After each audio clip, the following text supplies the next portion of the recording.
La doctrina del fuego. Vamos a comenzar nuestra plática de esta noche, espero que todos los hermanos pongan el máximo de atención. Bien hermanos, en todo caso, es necesario irnos conociendo cada vez más a sí mismos, si es que en verdad queremos llegar a la autorrealización íntima del ser. Obviamente, necesitamos trabajar, como ya lo he dicho en mis pasadas cátedras, con el elemento fuego. El fuego, en sí, es una sustancia que ha escapado a todos los análisis químicos. Dicen los científicos que es el producto de la combustión, lo cual es absolutamente falso, nadie sabe cuál es la naturaleza del fuego. Sabemos, por ejemplo, que en la atmósfera existe el oxígeno y el nitrógeno, no ignoramos que en el agua está el H2O, o sea el hidrógeno y el oxígeno, tampoco podemos ignorar que en la Tierra está el carbono. Pero, ¿cuál es en realidad la fórmula del elemento fuego?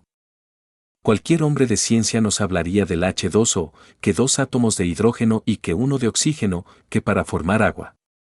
Pero hagamos el ensayo con el H2O y tratemos de unir los átomos de oxígeno e hidrógeno, tal como está en la fórmula, en un laboratorio, a ver si es cierto que resulta agua.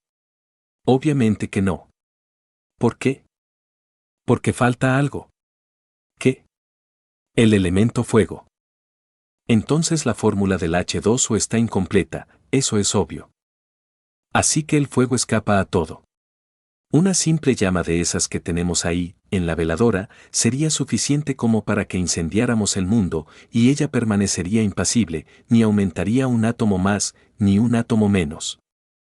De cualquier veladora de estas sacamos otra veladora, y otra, y otra, y otra, y quemamos un depósito de gasolina, hacemos explotar un depósito de dinamita, y sigue el fuego, y quemamos el mundo y la veladora sigue igual, impávida, como si nada hubiera sucedido.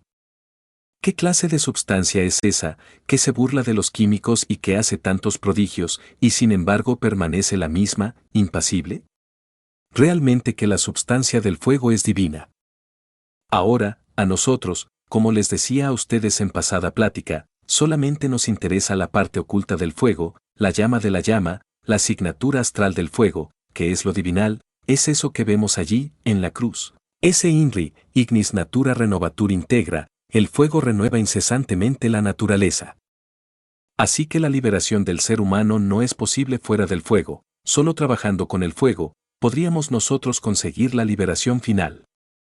Los mundos, por ejemplo, no son sino granulaciones del FOAT, eso es obvio. La doctrina que nosotros enseñamos, es la doctrina del fuego, los libros que hemos escrito, ha sido con carbones encendidos, y entre el crepitar incesante de las llamas, hacemos llegar el conocimiento secreto a la humanidad. Bien sabemos que tras del fuego hay maravillas. Una vez a un elemental grandioso del fuego se le preguntó: ¿qué hay más allá del fuego? Respondió: eso es cosa que nosotros ignoramos. Dios es un fuego devorador, dice San Pablo, y así es. En pasadas pláticas dijimos que había dos unos, el incognoscible a Elohim y el cognoscible Elohim. A Elohim es la seidad incognoscible e inmanifestada, en cuanto a Elohim o Elohim, es el ejército de la palabra, el ejército de la voz, es como la estrella solar, como el sol espiritual, sol sagrado absoluto, que sale de entre las entrañas del incognoscible. El ejército de la palabra emana, pues, del sol sagrado absoluto, pero el sol sagrado absoluto y el ejército de la palabra son uno, que ha salido de entre las entrañas vivas del incognoscible. El ejército de la palabra es fuego, es el FOAT pluralizado, mas no debemos olvidar que la variedad es unidad. El ejército de la voz está constituido por todas esas millonadas de Dhyachwayan Chohans, creadores del universo, y todos ellos son llamas de fuego ardiente.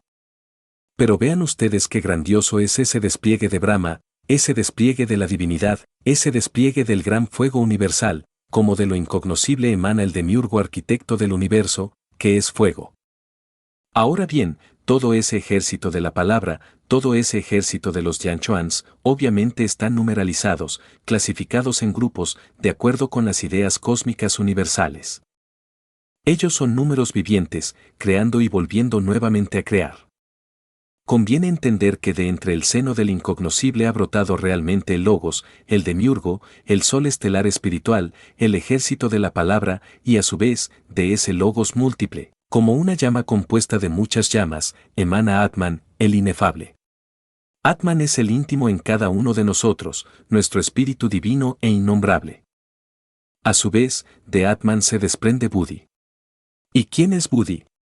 Buddhi es la conciencia superlativa del ser, Buddhi es Eros, es Foat como mensajero de los dioses. En los mundos superiores de conciencia cósmica, pueden los iniciados evidenciar el hecho concreto de que Atman siempre envía a Eros, o Foat, o Buddhi, o la Valquiria, como diríamos en el lenguaje clásico de Wagner, a realizar determinados trabajos. De manera que Foat, o Buddhi, es mensajero de Atman. Uno, realmente, se llena de éxtasis al comprender lo que es la realidad de Eros. Uno se admira al ver a las valquirias de los Mahatmas trabajando en los mundos superiores de conciencia cósmica, llevando mensajes en todos los rincones del universo, inefables damas de indescriptible belleza. Las valquirias trabajan en los templos, las valquirias entregan mensajes, las valquirias ayudan a los Mahatmas. Ellas son el Foat mensajero, el Eros extraordinario que palpita en cada uno de nosotros. ¿Qué sería de nosotros sin Eros? ¿Podríamos acaso realizar la gran obra del Padre? Nosotros necesitamos de Eros para poder desintegrar los agregados psíquicos inhumanos que en nuestro interior cargamos. Así, pues, la estrella que se ha desprendido del sagrado sol absoluto, es el demiurgo creador del universo, es la llama de la cual salen las 7 llamas santas. Esa llama es triple, pero de ella salen las 7 llamas, es decir, de la llama triple sale el eterno Heptaparaparsinok, del 3 sale el 7.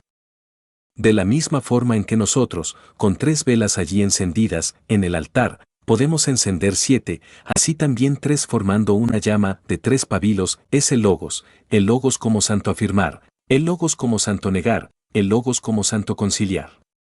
Pero de esa llama triple se desprende el eterno Heptaparaparsinok, las 7 llamas. Atman, Buddhi y Atman Bodhi forman la monada divina interior de cada uno de nos. Luego sigue el mana superior o alma humana, lo que de humano tenemos, después viene esa mente que tenemos para pensar, que desgraciadamente está enfrascada entre los múltiples agregados psíquicos que constituyen el mí mismo, el sí mismo, el yo mismo. Motivo por el cual decimos que no tenemos una sola mente, sino muchas mentes. Es obvio que si la substancia mental está embotellada entre distintos frascos, si se encuentra dividida entre los mismos, si la substancia de la mente está enfrascada entre muchos yous, pues entonces ya no hay una sola mente, sino muchas mentes, desgraciadamente. Pero lo que se esconde tras de todas esas mentes, el radical, es fuego, que sería en realidad de verdad el cuarto fuego, porque el quinto está detrás de todas esas emociones que cargamos, y en el iniciado auténtico en su cuerpo astral. La sexta llama está tras el principio de la vida, es el prana, es el fuego como prana o vida, y el séptimo arde en la misma médula espinal de la zeta gnóstico. En realidad de verdad, hablando desde un punto de vista de la anatomía oculta diríamos que existen 7 serpientes, 2 grupos de A3, con la coronación sublime de la séptima lengua de fuego que nos une con el uno, con la ley, con el Padre. Si Atman recibe, en realidad de verdad, el principio ígneo del fuego, del incognoscible, por mediación del demiurgo creador del universo, no hay duda de que en Buddhi viene a quedar todo contenido. Con justa razón se nos ha dicho que el Buddhi es como un vaso de alabastro, fino y transparente, a través del cual arde la llama de Prajna. En el Buddhi, en el Eros, en la Valquiria, la doncella, la bella Helena de Troya, está contenido Atman, el inefable, pero al fin y al cabo, Atman Buddhi como mónada, son radicales.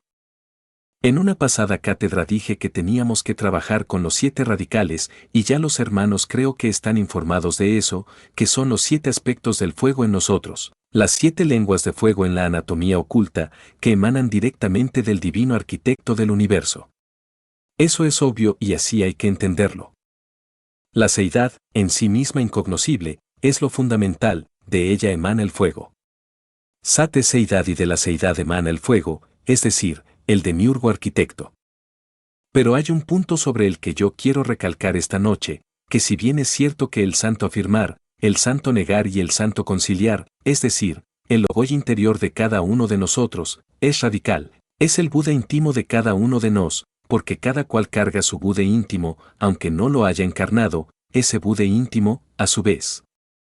Emana de Adi Buda y Adi Bude es el incognoscible. Individualizando, diríamos que cada uno de nosotros tiene su Adi Buda en el incognoscible espacio abstracto absoluto. De él emana nuestro Logoi, y estoy ya particularizando y concretando, y del Logoi, a su vez, emanan los 7 aspectos del Foat, del fuego. Cuando digo que hay que trabajar con el fuego, debe ser todo bien entendido. Debemos tener un poco de conciencia, más grande, sobre lo que es el fuego, hay que entenderlo mejor. La madre Kundalini, de que tanto hemos hablado, es fuego, es el Foat en nosotros, en nuestra anatomía oculta, es una variante de nuestro propio ser, pero derivado. Sí, necesitamos trabajar con el fuego, con ella, porque ella es la portadora del fuego. Ella, la serpiente ígnea, se revuelve aterradoramente entre los candeleros del templo. Esa cobra sagrada de los grandes misterios, es fuego que crepita entre el aura del universo. Solo ella puede reducir a cenizas los agregados psíquicos inhumanos que en nuestro interior cargamos. No es fácil cosa poder desintegrar la totalidad de los agregados psíquicos. Piensen ustedes que se procesan estos agregados en 7 niveles del ser. Hay santos que han logrado desintegrar agregados hasta en 5 y 6 niveles, muy raro es aquel que logre desintegrar los agregados psíquicos en los 7 niveles del ser. Resulta que en los últimos niveles, especialmente en el séptimo, tales agregados se vuelven terriblemente sutiles y suelen ser espantosamente difíciles. Si el iniciado no es lo suficientemente comprensivo, puede fracasar en la gran obra. En los niveles superiores del ser, existen cosas que sorprenden, las máximas morales no sirven para el séptimo nivel de trabajo, ni aún para el sexto, los códigos de ética salen sobrando, los conceptos que uno tenía, basados en interpretaciones meramente superficiales sobre las sagradas escrituras, quedan destruidos, etc. Así, el iniciado tiene que independizarse no solamente de las fuerzas del mal, sino también hasta de las fuerzas del bien, tiene que pelear contra las potencias del mal y contra las potencias del bien. En última síntesis, el bien se vuelve mal, y muchos aspectos que parecían del mal, se vuelven bien, y hay que pasar más allá del bien y del mal, y conocer lo bueno de lo malo y lo malo de lo bueno. Las estructuras dogmáticas de la ética convencional, en el fondo, solo servirían de escollo para el que marcha por la senda de la autorrealización, esa es la cruda realidad de los hechos. Hay una tendencia de las gentes a interpretar todo a su modo, superficialmente, y quien quiera trabajar ya en un séptimo nivel, tiene que ser estrictamente comprensivo, pasar más allá de todo dogma y hacer un inventario de sí mismo, para saber qué es lo que le sobra y qué es lo que le falta. Muchas veces, una bella virtud puede servir de escollo al navegante, a veces, hasta gemas muy preciosas de la espiritualidad sirven de obstáculo. Por eso es que es tan difícil poder desintegrar los agregados psíquicos en los 7 niveles del ser, por eso. Por otra parte, hay que aprender a manejar los 5 cilindros de la máquina orgánica, porque los agregados que tenemos están relacionados con los 5 cilindros de la máquina orgánica. ¿Cuáles son esos 5 cilindros? Centro intelectual, ¿dónde está? Ya sabemos que en el cerebro. Centro emocional, ¿dónde está? En el corazón, plexo solar y centros del sistema nervioso gran simpático. Centro, motor, ¿dónde está? Parte superior de la espina dorsal. Centro instintivo, ¿dónde está? En la parte inferior de la espina dorsal. ¿Y el centro sexual? En el sexo. Hay agregados psíquicos del centro intelectual, como los hay del emocional, como los hay del motor, como los hay del instintivo, como los hay del sexual, eso es obvio. Uno tiene que estudiar los agregados psíquicos en cada centro, para ver cómo se comportan, es cuestión de autorreflexión y experiencia directa, observación psicológica, etc. En todo caso, no puede ser desintegrado un agregado sin la ayuda de la Divina Madre Kundalini, la cobra de los grandes misterios, y ella exige, para la desintegración de cualquier agregado psíquicos, previa comprensión del defecto psicológico que queremos reducir a cenizas, eso es obvio. Primero debemos descubrir el defecto y después trabajarlo, necesitamos de la autorreflexión evidente del ser, para llegar a la comprensión de fondo, digamos, necesitamos de la meditación íntima, si es que queremos entender, realmente, tal o cual defecto. Pero una vez comprendido, hay que trabajarlo con la divina cobra sagrada de los grandes misterios. solo así podríamos eliminarlo. Y repito, cualquier defecto está relacionado con algún centro de la máquina orgánica, más con ayuda del fuego, ese que viene del demiurgo creador del universo hasta la manifestación, a través de todos estos niveles del ser, podemos reducir a cenizas cualquier elemento psíquico indeseable.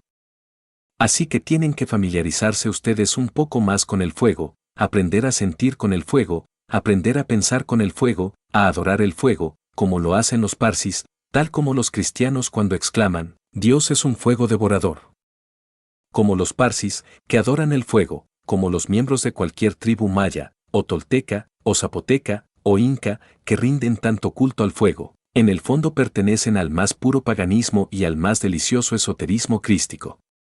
Solo con el fuego podemos desintegrar los agregados psíquicos, mis caros hermanos, de entre los centros que nosotros tenemos en nuestro organismo, no hay duda de que el más difícil de controlar es el centro emocional. Porque el intelectual, aunque cueste trabajo, al fin con ciertas disciplinas, más o menos lo vamos controlando. El motor, que es el que produce los movimientos, y que está situado en la parte superior de la espina dorsal, es controlable también. Uno puede controlar los movimientos de su cuerpo, caminar si quiere caminar, levantar un brazo si quiere levantarlo, o no levantarlo si no quiere levantarlo, arrugar el entrecejo o no arrugarlo. Así, todas las actividades del centro motor están bajo la voluntad, pero el centro emocional es terrible, esa cuestión de las emociones negativas, del sentimiento y de los sentimentalismos, etc., se torna difícil de poder controlar. En el Hindostán, por ejemplo, comparan el centro emocional a un elefante. Un elefante loco, por ejemplo, ¿qué hacen en el Hindostán para controlarlo? Le colocan, de lado y lado, dos elefantes sanos, cuerdos, los amarran para que no se vayan y entonces esos dos, cuerdos, logran, al fin, enseñar al loco a ser cuerdo y al fin el elefante loco queda cuerdo. Es un sistema que usan los indostanés y está bueno. El centro emocional es un elefante, el intelectual es otro elefante y el motor otro elefante, el centro motor instintivo sexual. Estos dos elefantes, el intelectual y el motor, pueden controlar al elefante loco de las emociones. Si en un momento queremos estallar de desesperación o de angustia, es decir, si nos hemos identificado con alguna emoción negativa, estamos mal, ¿qué debemos hacer? Acostarnos en la cama, relajarnos y poner la mente en blanco. Al relajarnos, estamos actuando con el centro motor, puesto que nos relajamos, relajamos todo el cuerpo, aflojamos todos los músculos, toda tensión en el organismo, y al poner la mente en blanco, es decir, al llevar la mente a la quietud y el silencio, ¿qué sucede? Al centro emocional no le queda más remedio que calmarse un poco, serenarse, y al fin el centro intelectual y el centro motor vienen a dominar al emocional, son los dos elefantes cuerdos que vienen a domar al elefante loco. También es posible controlar a las emociones inferiores mediante las emociones superiores. Hay muchos tipos de emociones inferiores, ustedes lo saben muy bien. Se muere un familiar, gritamos, lloramos, nos desesperamos. ¿Por qué? Porque no queremos cooperar con lo inevitable, y eso es lo peor de lo peor. Uno, en la vida, debe aprender a cooperar con lo inevitable. No nos conformamos, porque se nos murió un ser querido, y gritamos llenos de angustia y no aceptamos, y vemos el cuerpo dentro del féretro, ahí, y sin embargo no nos parece que esté muerto, y no lo creemos. No es posible para nosotros que ese ser haya muerto, y nos entregamos a la angustia y a la desolación. Es terrible eso. ¿Cómo podríamos dominar ese estado? De dos modos. Lo uno, podríamos apelar al par de elefantes, el centro motor y el centro intelectual, relajar el cuerpo y poner la mente quieta y en silencio, ese sería un sistema. Otro, podríamos nosotros apelar a una emoción distinta, a una emoción superior. Tal vez nos haga mucho bien, en esos momentos, escuchar una sinfonía de Beethoven, o la flauta encantada de Mozart, o sumergirnos llenos de emoción, en profunda meditación, reflexionando sobre los misterios de la vida y de la muerte. Entonces, mediante una emoción superior, controlamos a las emociones inferiores y anulamos el dolor que nos da la muerte de un ser querido, eso es obvio. El centro emocional es muy interesante, pero nosotros tenemos que adueñarnos de las emociones inferiores, controlarlas, someterlas, y eso es posible de acuerdo con nuestra didáctica. Las emociones inferiores causan mucho daño, emociones inferiores como los toros, emociones inferiores como el cine, emociones inferiores como las orgías de las grandes pachangas, emociones inferiores como las del que se saca la lotería, o el que se emociona por una noticia del periódico, o sobre una guerra. O sobre tantas cosas que hay en el mundo, emociones inferiores como las que da el tequila, emociones inferiores como las que desarrollan las gentes en todas sus bestialidades, que no sirven sino para fortificar los agregados psíquicos inhumanos que en nuestro interior cargamos y crear nuevos también, además. Es necesario eliminar las emociones inferiores, mediante las emociones superiores, eso es posible, aprender a vivir una vida edificante y esencialmente dignificante, eso es fundamental, de lo contrario, no sería posible progreso alguno. ¿Cómo? ¿De qué manera? Ante todo, necesitamos ser más sinceros con nosotros mismos, a fin de desarrollar el centro emocional superior y liberarnos de las emociones meramente negativas y superficiales. Hay gente que es cortés con los otros, son decentes, hay gente que le brinda amistad a la otra gente, pero ese es el aspecto público o exotérico, dijéramos, pero eso no es todo. Sabiendo que tenemos una psicología interior, no basta solamente sabernos portar decentemente con otras gentes, no basta solamente la fragancia de la amistad desde el punto de vista externo. ¿Cuál es el comportamiento que nosotros tenemos, internamente, para con la otra gente? Normalmente, quienes brindan amistad a otra persona tienen dos facetas, la de afuera y la de adentro. La de afuera, aparentemente es magnífica, pero la de adentro, ¿quién sabe? ¿Estamos seguros de que no criticamos al amigo, a quien le hemos brindado tanta estimación? ¿Estamos seguros de que no sentimos alguna antipatía por algunas de sus facetas? ¿Estamos seguros de que no lo estamos atrayendo a la cueva esa que tenemos, de la mente, para torturarlo, para hacer escarnio de él, mientras le estamos sonriendo dulcemente? ¿Cuántas gentes que estiman a alguien, en su interior no dejan de criticar a aquel alguien a quien estiman? Aunque no exterioricen sus críticas y hacen escarnio de sus mejores amigos, aunque sonrían dulcemente en presencia de ellos. Realmente debemos ser más completos, más íntegros. Tratemos por un momento de poner en igualdad de marcha a dos relojes, al de afuera y al de adentro, al exterior y al psicológico, que marchen en perfecta armonía el uno y el otro, porque de nada sirve que nosotros estemos portándonos bien con nuestras amistades. Que estemos brindándoles nuestro cariño, si por dentro estamos haciendo escarnio de ellos, si por dentro los estamos criticando, si por dentro les estamos torturando. Es mejor que los dos relojes, el exterior y el interior, marchen al unísono, segundo a segundo, de instante en instante. Debemos ser más completos, más íntegros, dejar la crítica, mordaz, psicológica, interior, a gentes que estimamos.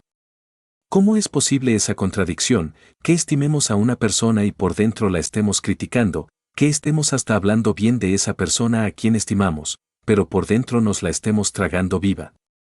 Ahora, ustedes deben saber muy bien que dentro de cada uno de nosotros vive mucha gente, todos los yo's. Cuando uno agarra un yo de esos y lo estudia con el sentido de la autoobservación psicológica, puede evidenciar que tiene los centros, el centro intelectual, el centro emocional y el centro motor instintivo sexual, es decir, que posee los tres cerebros.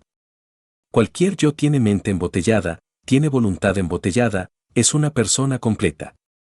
Así, dentro de nosotros existen, pues, muchas personas, dentro de cada persona viven muchas personas, los agregados psíquicos. Así, cualquier amistad que tengamos nosotros, merece que sea, debidamente, dijéramos, tratada. Tienen ustedes un amigo, por ejemplo, hay cosas del amigo que le gustan a ustedes y hay cosas que les disgustan a ustedes. Ustedes son amigos de algún yo de su amigo, o de unos cuantos yo's de su amigo, pero hay otros yo's de su amigo que les molestan a ustedes, que les causa antipatía, porque tenemos que tener en cuenta que dentro de cada persona se manifiestan muchas personas.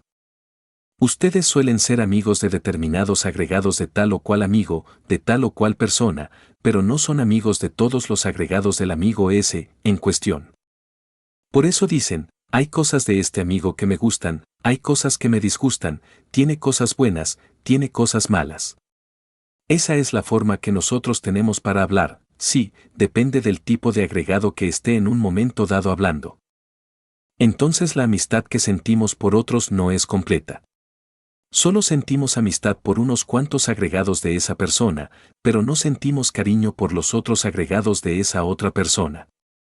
Puede que a esa persona físico-psicológica, a la cual estimamos, puede que tenga agregados psicológicos que no estimamos, y en determinadas horas, dicha persona nos cae pesada, precisamente porque se están expresando otros agregados con los cuales no tenemos amistad. Esa es la cruda realidad de los hechos.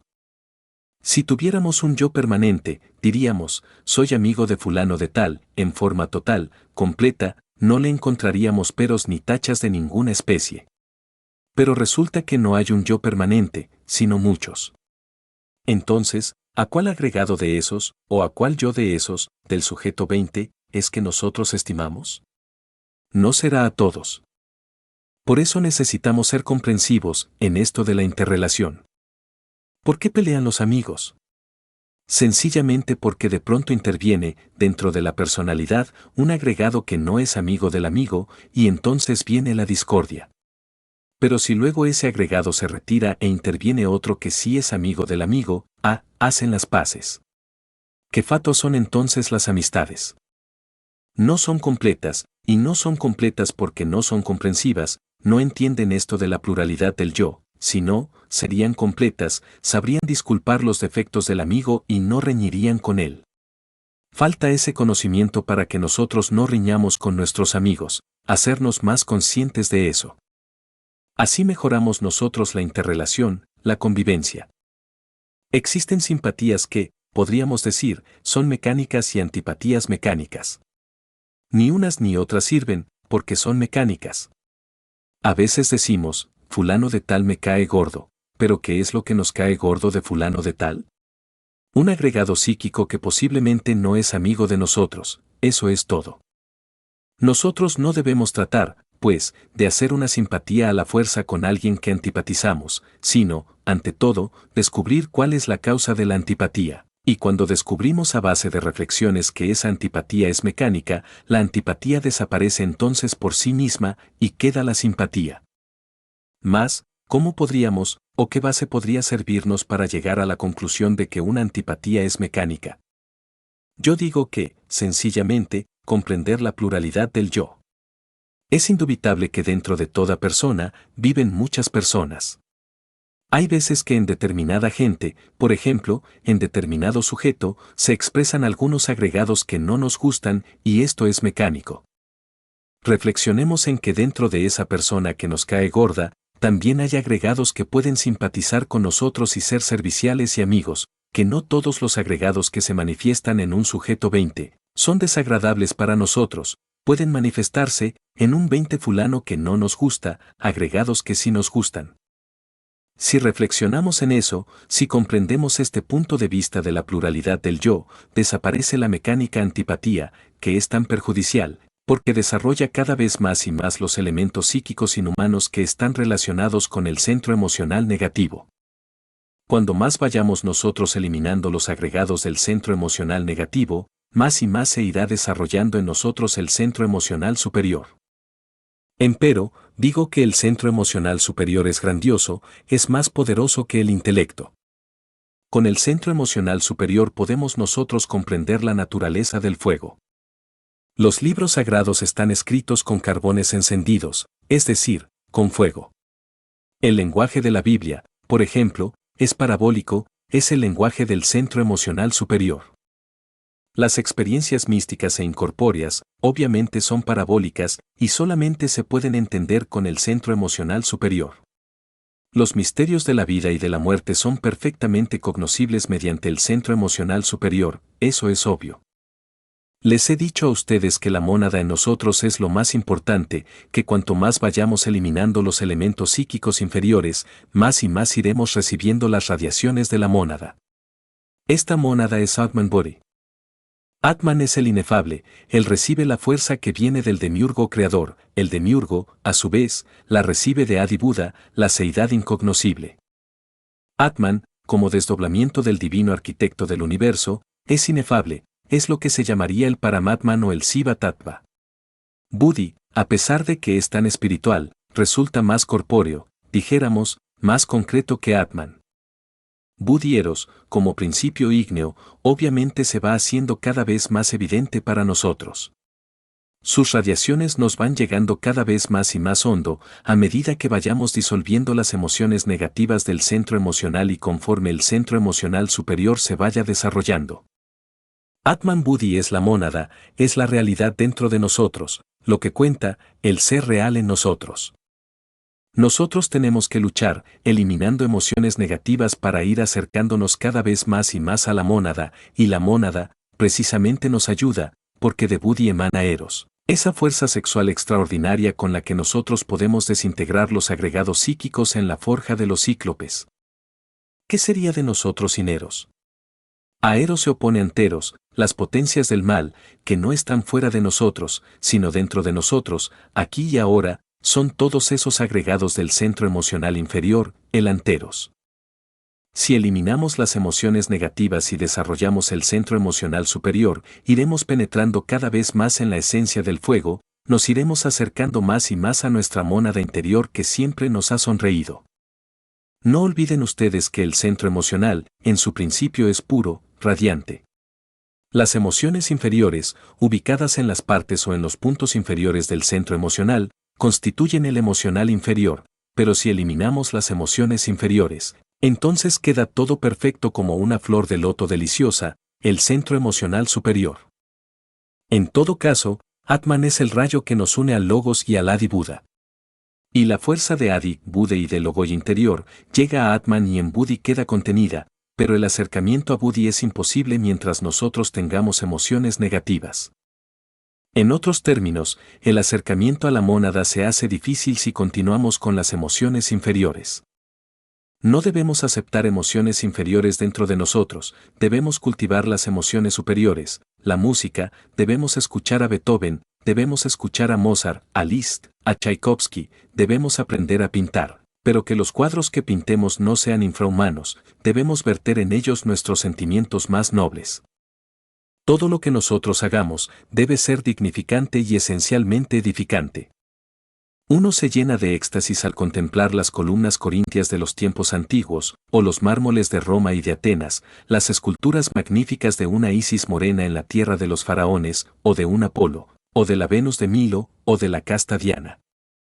Uno se llena de éxtasis, vibra con emoción superior, al escuchar por ejemplo la lira de los tiempos antiguos, o al entregarse a la meditación profunda entre el seno de la naturaleza, o al pasearse por las ruinas de la antigua Roma, o al caminar por las orillas del Ganges, o al caer de rodillas ante el Gurú. Entre las nieves perpetuas de los Himalayas. Entonces vibra la emoción superior. En los tiempos antiguos, allá en la Lemuria, en las épocas en que los ríos de agua pura de vida manaban leche y miel, cuando todavía la lira de Orfeo no había caído sobre el pavimento del templo, hecha pedazos, el centro emocional superior vibraba intensamente en cada ser humano. Esa era la época de los titanes, la época en que los seres humanos que poblaban la faz de la tierra podían ver el aura de los mundos y percibir más de la mitad de un oltapamnas en las tonalidades del color. Bien sabemos que un oltapamnas tiene más de 5 millones de tonalidades. Pero cuando el centro emocional inferior se desarrolló con las pasiones violentas, con la lujuria, con el odio, con las guerras crueles entre hermanos, entonces ese sentido se atrofió. Quedó metida la humanidad dentro de este mundo tridimensional de Euclides. Ha llegado la hora de entender que solo mediante el centro emocional superior es posible penetrar más profundamente dentro de nosotros mismos. Si nosotros procedemos rectamente, si aprendemos a vivir, si aprendemos a relacionarnos con nuestros semejantes en una forma bella, entonces nos acercaremos más y más a la mónada sagrada y distintos chispazos de conciencia cósmica nos irán sorprendiendo, se irán haciendo cada vez más continuos, hasta que al fin, un día, tengamos todos. En realidad de verdad, la conciencia despierta, la conciencia superlativa del ser, Budi. Ese día seremos dichosos, en esa deliciosa mañana, las vibraciones de Budi nos saturarán totalmente y sabremos vivir, de verdad, en estado conscientivo perfecto. Hasta aquí esta cátedra. Ahora doy plena libertad para que los aquí presentes interroguen, hagan preguntas sobre el tema, pero sin salirse del tema. Estudiante. Maestro, ¿por qué se pronuncia usted contra las virtudes? Maestro. Ya ves tú cuán fácil es tergiversar la enseñanza. Tú lo haces con el corazón sencillo y sincero, pero después que tú digas eso, otro fulano lo tergiversa un poquito más, y el tercero la sigue tergiversando más, y cuando la enseñanza llegue a toda la América, ya se estará diciendo, Samael Aungüe está contra las virtudes. No más virtudes. Así se tergiversa la enseñanza y así se ha tergiversado la enseñanza de todos los hermanos mayores que han ayudado a la humanidad. ¿Qué quedó del budismo, me puedes decir tú? Gautama Sakyamuni habló contra el abominable órgano cundartiguador, toda su doctrina fue contra las malas consecuencias de ese abominable órgano. Hoy tenemos un evangelio budista deformado completamente, ya nada, casi nada queda del budismo antiguo, todo ha sido deformado. No estoy pronunciándome contra las virtudes, aclaro, debemos pensar correctamente. El agua es útil, es magnífica, es buena en el lavamanos, es buena entre su recipiente, en el baño. Pero, ¿qué dirían ustedes del agua metida en la sala, inundando las recámaras? Ya cambiaría todo, ¿verdad? Sería mala. El fuego está bueno en la cocina, también está magnífico ahí, en las veladoras, pero si el fuego, en este momento, estuviera quemando esta casa y llegaran los bomberos, ¿qué diríamos? Sería una calamidad, ¿verdad? Así, toda virtud es buena en su lugar, pero fuera de su lugar, es mala. Un misionero, como ustedes, está bien que dé las enseñanzas, que las divulguen por todas partes, pero, ¿qué tal que ustedes en vez de divulgar las enseñanzas entre las distintas gentes, por ahí en las calles o en los lumiciales, o en las casas de familia, se fueran a los prostíbulos a divulgarla? ¿Estaría correcto eso? Sería malo, ¿verdad? Entonces el misionero se convertiría, ¿en qué? En un malvado, ¿verdad? Muy bien, pero no quiere decir que el misionero sea un malvado, todo depende del uso que haga de sus virtudes. El dinero en sí mismo no es bueno ni es malo, todo depende del uso que se haga de él, si se emplea para el bien es bueno, si se emplea para el mal es malo. Lo mismo son las virtudes, son preciosas, son gemas inefables, es claro que cada defecto psicológico eliminado deja el puesto libre para la cristalización de una virtud. Pero las virtudes, fuera de su lugar son malas, con ellas se puede hacer mucho daño también, no solamente a los demás, uno puede dañarse a sí mismo con sus propias virtudes si no las sabe manejar. Quiero que entiendan esto los hermanos, con una claridad perfecta. ¿Qué dirían ustedes de la violencia? ¿Será buena la violencia o no? ¿Qué me responden? ¿Cuál sería la respuesta? Estudiante. ¿Qué es mala? Estudiante. ¿Qué es buena y es mala? Maestro. ¿Está más lógica aquella, la respuesta que da? Estudiante. La violencia si se aplica con sentido de defensa es buena para uno. Pero si se aplica en una forma instintiva, entonces ya nos perjudica a nosotros mismos. Maestro. En substancia está correcto lo que tú estás diciendo. Más hay que detallarlo. Obviamente, la violencia a la violencia conduce, y no es aconsejable, pero, tengamos esto, un hombre tiene su esposa y tiene sus hijos, tiene hijas también, ya grandes, señoritas. De pronto un grupo de bandidos resuelve asaltar la casa para violar a su esposa, violar a sus hijas y todo, incendiar la casa y robar. Pero ahí hay un hombre, el marido. Él siente cuando los bandidos penetran en la casa, es consciente de eso, pero en vez de empuñar un arma para la defensa de su hogar, bendice a los bandidos, porque está en el camino, está en la senda, que Dios os bendiga, hermanos de mi alma. No cometáis ese crimen tan horrible de violar a mi mujer, mientras se la están violando, de violar a mis hijas, mientras se las están violando, de robar mis dineros, mientras le están atrapando los últimos pesos, de incendiar mi casa, cuando ya le están metiendo fuego, no hagáis eso, hermanitos, porque tendréis mucho karma por pagar. Sin embargo, yo estoy dispuesto a bendecirlos a todos ustedes. Bueno, supongamos que sale vivo de esa contienda porque los bandidos se compadezcan de él. Bueno, ¿cómo quedaría ese hombre ante las autoridades y ante la divinidad? Las autoridades, creo que lo juzgarían por cómplice del delito, eso está ya visto en el Código Penal, ese hombre merece la cárcel, ¿verdad? Por cobarde y porque se ha convertido en cómplice del delito, es obvio que merece la cárcel, se ha convertido en cómplice, es un cobarde. Entonces, ¿cuál es el deber de ese hombre ahí?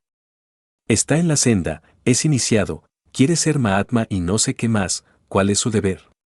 Pues morir en el campo de batalla, defender su familia a como de lugar, morir peleando, pero morir, si le tocó morir, morir cumpliendo con deber de hombre, ese es su deber. O, ¿qué diríamos, por ejemplo, de un militar, y aquí tenemos a nuestro hermano, el teniente coronel MRT, ¿qué diríamos, por ejemplo, o qué diría nuestro hermano que es militar? Que de pronto la patria está amenazada, vienen los gringos a invadirnos, a saquear, a violar, incendiar, robar, y el ejército dice, no, ya no peleamos más, Dios bendiga a todos estos invasores, si queman, allá será su karma. Que Dios los bendiga, nosotros no peleamos. Se cruzan de brazos a dar bendiciones y orar por los bandiditos que están atacando. ¿Qué se diría de un ejército así? Estudiante. Maestro. ¿Cómo? Estudiante. Inmediatamente, una traición a la patria eso. Maestro. Alta traición. Eso es obvio. Alta traición. Condenable, no solo por los jueces de la tierra, sino por la divinidad. ¿Cuál es, entonces, el deber del ejército en ese momento? Estudiante. Atacar, defender. Maestro. Defender, hay que usar las armas. De manera que las armas en sí mismas no son ni buenas ni malas, todo depende del uso que se haga de ellas, si se emplean para el bien, son buenas, pero si se emplean para el mal, son malas, todo depende. Así pues, esto de las virtudes es algo que hay que reflexionar mucho, muchísimo, porque con las virtudes también no solamente se puede dañar a otros, sino dañarse a sí mismo. A ver, ¿va a preguntar algo el hermano? Estudiante. Yo no he entendido en el Ramayana por qué Krishna incita a Arjuna a que pelee en contra de sus parientes. Yo no he sabido interpretar eso no lo he entendido. Maestro. Bueno, que viva, que viva, que viva Krishna con sus ánimos que le da a Arjuna. Y que viva esa pelea contra los parientes, eso es maravilloso. Yo mismo estoy de acuerdo, vamos a pelear contra todos los parientes. Desenvainemos la espada y vamos contra todos. Es que, ¿sabes tú cuáles son esos parientes? Pues, son todos los agregados psíquicos que en nuestro interior cargamos, contra ellos hay que pelear y muy duro aunque nos duela, son nuestros parientes, pero hay que darles chicharrón y ni modo. A ver, hable pues. Estudiante.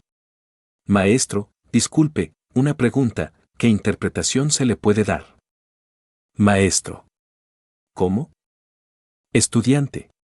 ¿Qué interpretación le podemos dar a la enseñanza evangelista de que si te dan en una mejilla pon la otra? Maestro. Eso sí. Yo les aseguro que si a mí viene alguien y me suena, pues yo le pongo la otra para que me suene más duro. No hay problema. Pero si tengo un grupo de niños aquí junto, o si estoy de guardián aquí, del templo, estoy ocupando, por ejemplo, el puesto del hermano, y en ese momento llegan un grupo de bandidos a darles chicharrón a ustedes, yo ahí me la juego, para eso está la espada, y si me dan o me salen adelante, bueno, yo muero en el campo de batalla. ¿Cuál es el deber de un guardián del templo? Dime a ver, respuesta. Estudiante. Defender, aún con la vida, las personas que están guardadas. Maestro. Correcto. Tú en este momento eres guardián del templo, si en este momento alguien viene a atacarnos, vienen las multitudes, viene el vandalaje a atacar a estos hermanos, tú tienes que perder tu vida ahí, si hay necesidad. Porque ese es el guardián del templo.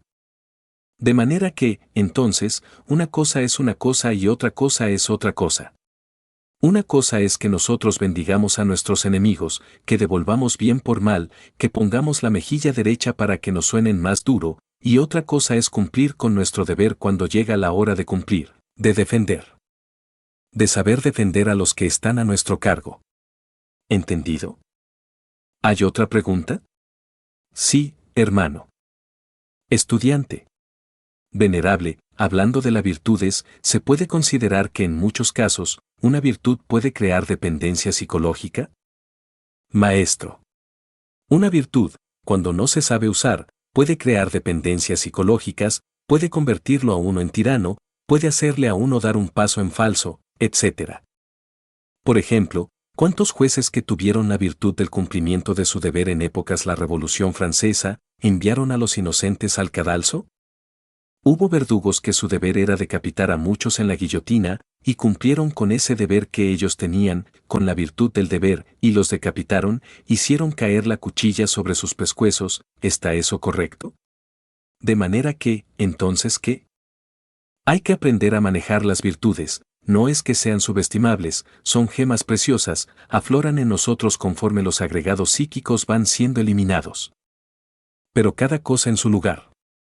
Ya dijimos que el fuego está bueno en la cocina, pero no en la sala, y que el agua está bien en el lavamanos, pero no está bien que invada las recámaras.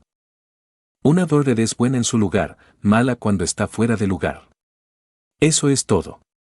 Hay que ser más equilibrados, más reflexivos, más maduros, eso es obvio. Por ejemplo, la antipatía mecánica es absurda.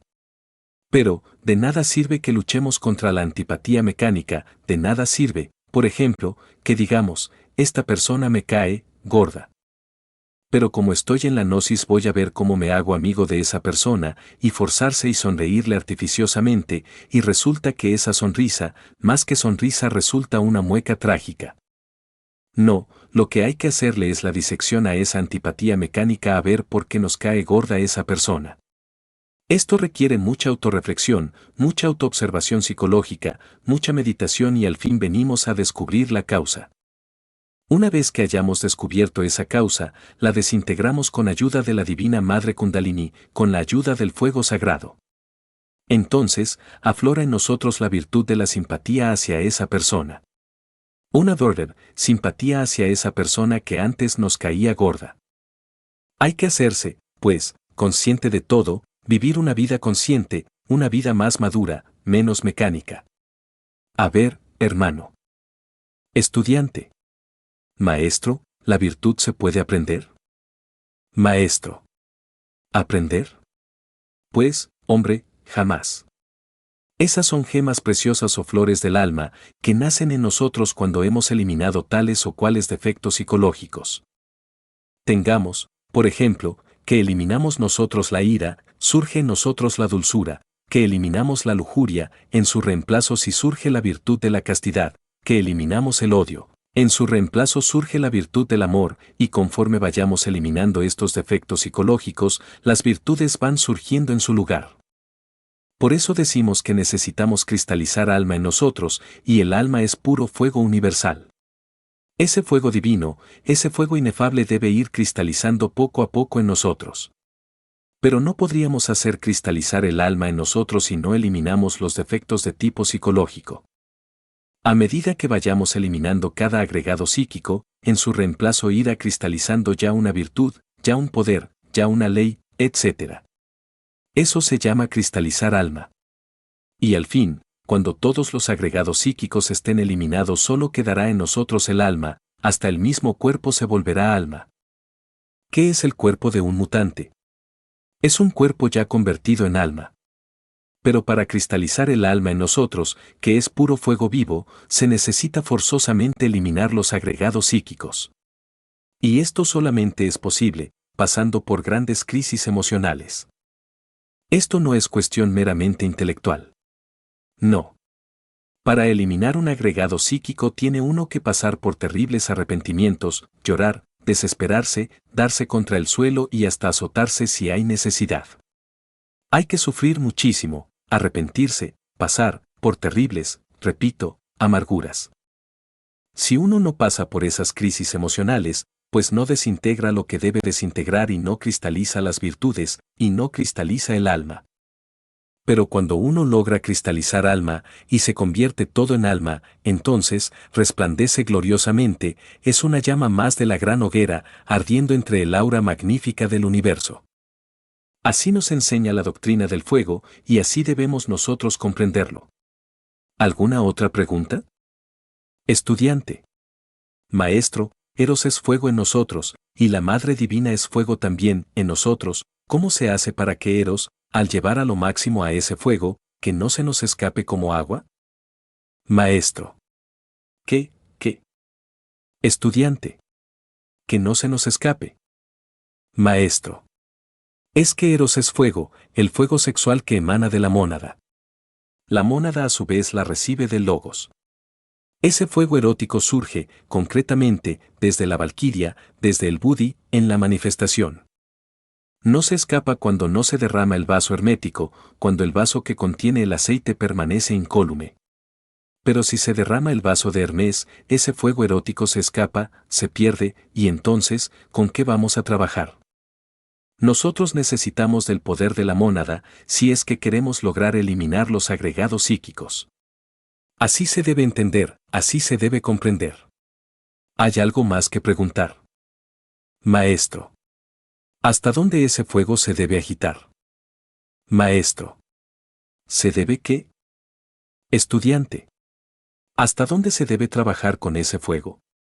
¿Debe ser en forma más bien rítmica o se puede llegar hasta, en fuego? Maestro.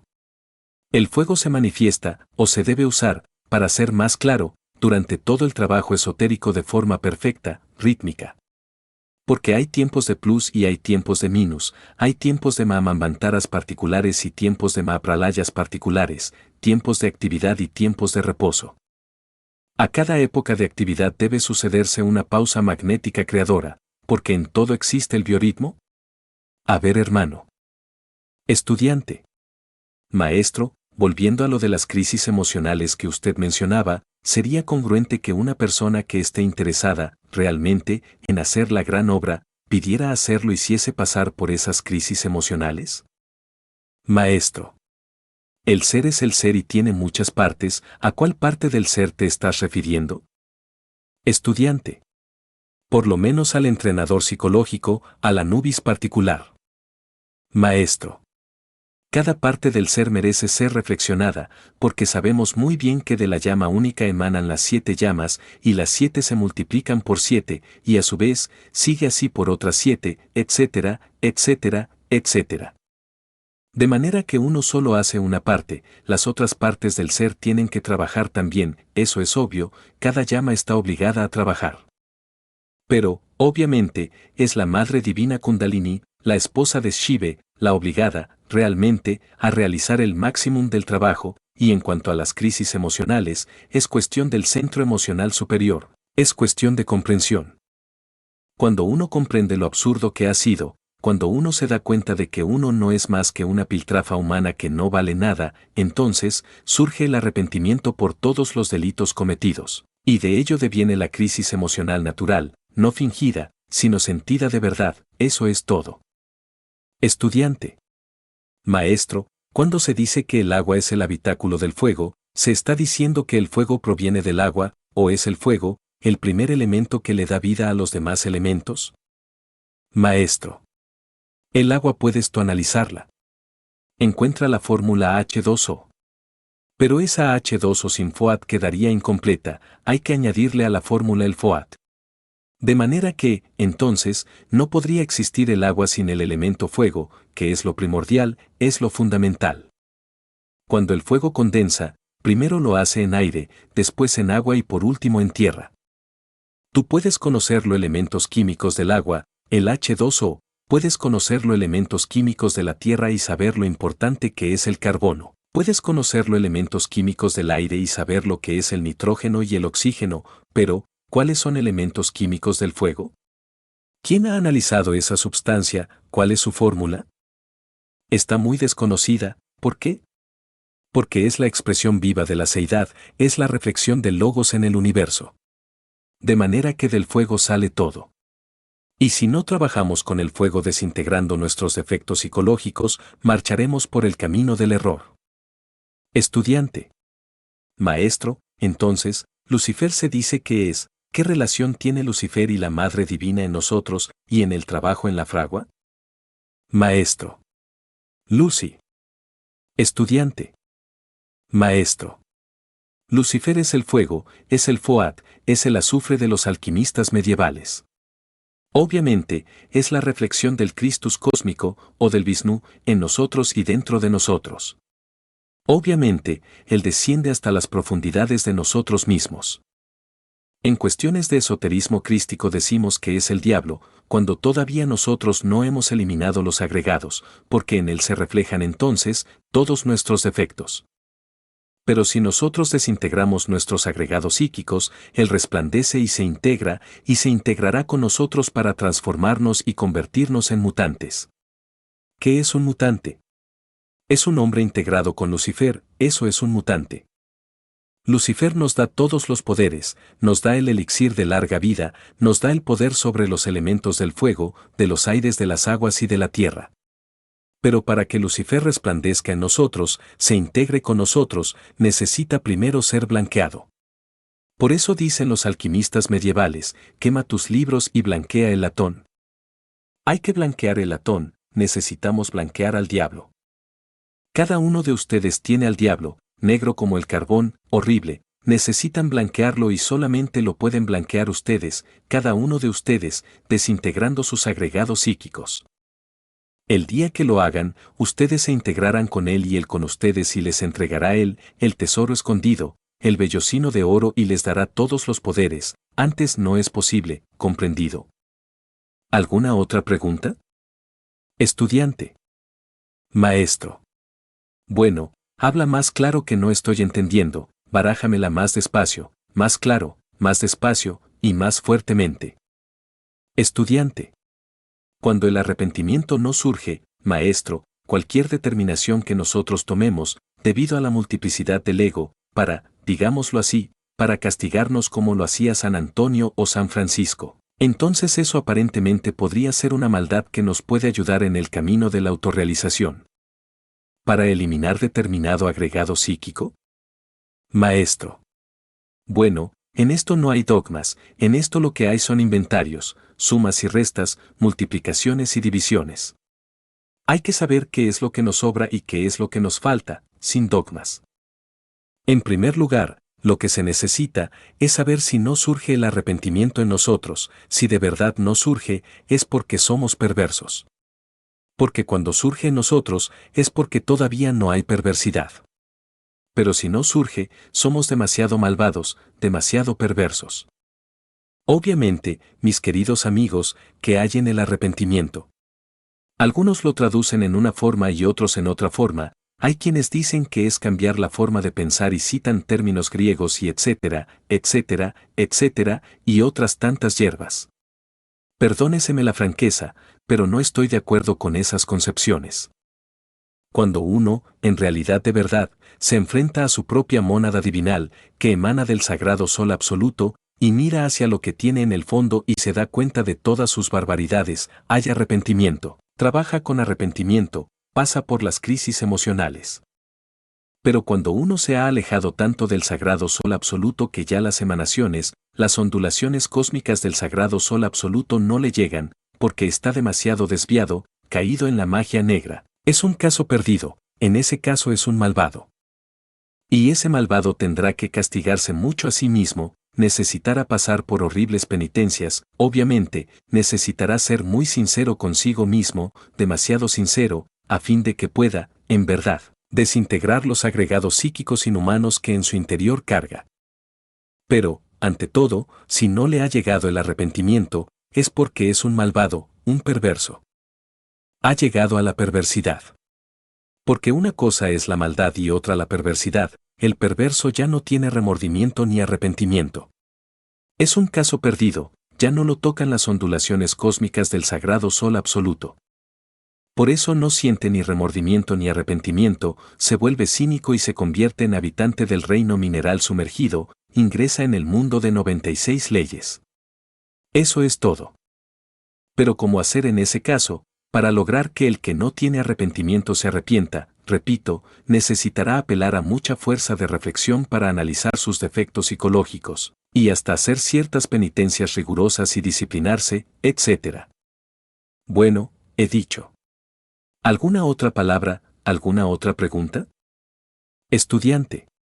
La pregunta de Lucifer, quería saber o he tenido esta inquietud, yo recuerdo que según nos dice usted, tenemos un 3% de conciencia libre, en este momento, Eso podría decir que hay una parte de nuestro Lucifer que no está negro. Entonces, si vemos, pongamos, como al Fausto, él. Como llama a su Lucifer, a su divino daimon, es la misma fórmula para uno trabajar con él o para uno invocarlo aquí. Maestro. Bueno, detrás de esa pregunta hay un resorte de curiosidad, en el fondo hay un resorte de curiosidad. ¿Te gustaría trabajar con él, sencillamente, porque se ha oído hablar tanto sobre él? Habla Goethe, habla el doctor Fausto, encantador y mago, se cita en tantos textos que bien vale la pena intentar alguna amistad con él. Pero, pregunto a los aquí presentes, ¿hay ya alguno que ya esté tan preparado como